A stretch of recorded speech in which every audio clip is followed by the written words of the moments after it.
One Flew Over the Cuckoo's Nest by Kesey.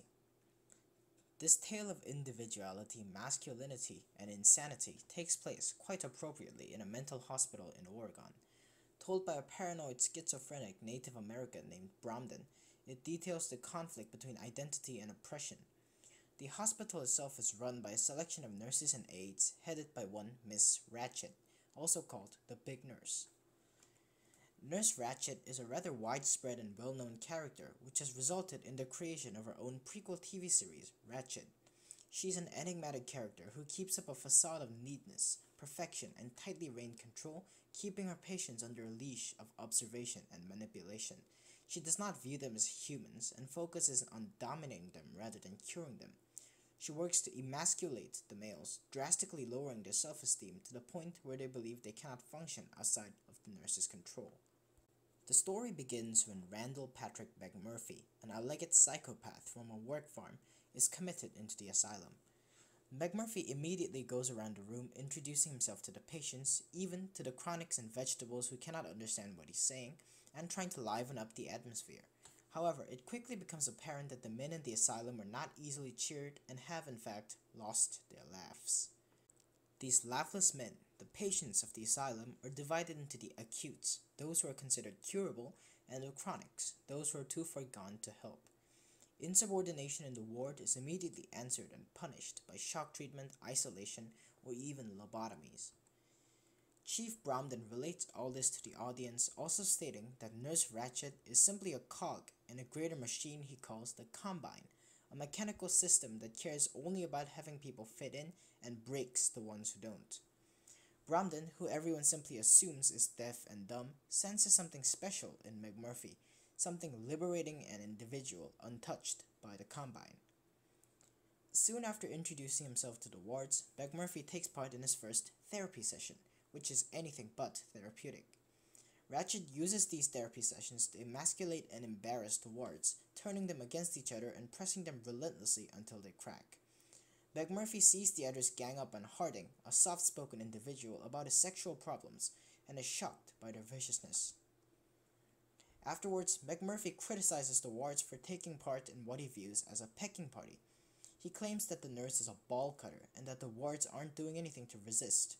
He encourages the wards to stand up for themselves and calls a bet that he will make the nurse lose her temper within a week.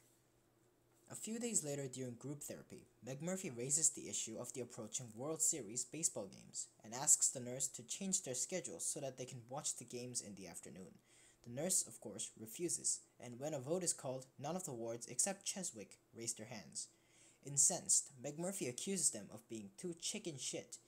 Through a personal demonstration in which he tries and fails to lift the heavy control panel, he convinces the wards to try again. The next day, McMurphy calls for a revote. This time, every single one of the acutes vote in favor for the World Series, and even Chief Bromden, a chronic, raises his hand. When the nurse refuses to let them watch the games, McMurphy and the acutes sit in front of a blank TV screen, pretending that they can see what's going on, while the nurse rages and demands that they get back to work, but the men refuse. McMurphy wins the bet and proves to the others that Ratchet is not an indomitable figure, and planting a seed of rebellion that will eventually lead to Ratchet's downfall.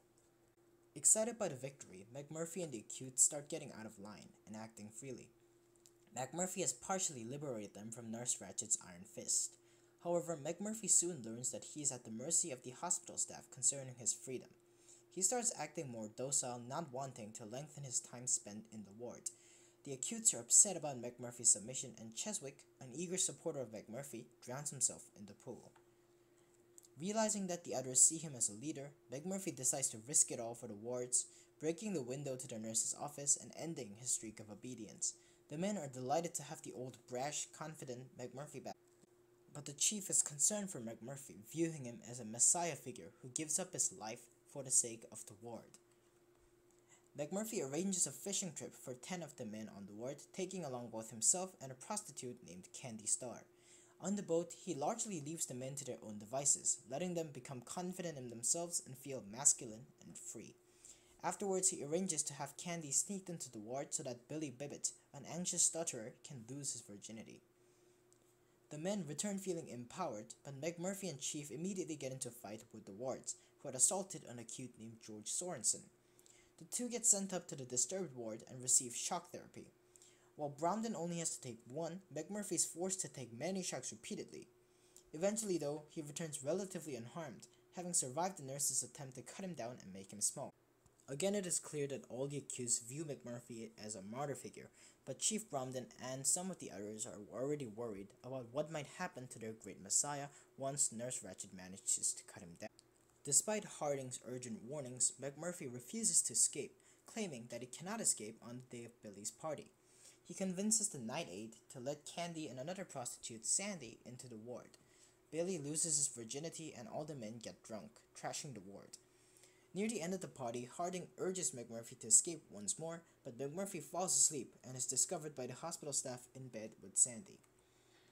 Although initially the men are unfazed by Nurse Ratchet's anger, when she threatens to tell Billy's mother about Billy's night with Candy, Billy is so distraught that he slits his throat and kills himself. McMurphy, at long last, and urged on by the will of all the accused present, attacks Ratchet, strangling her and ripping her uniform. McMurphy receives a lobotomy, and when he returns, he is a vegetable. Nurse Ratched has finally won, but her power over the wards is broken. Many of the accused, most of whom have remained in the asylum voluntarily, leave over the following weeks.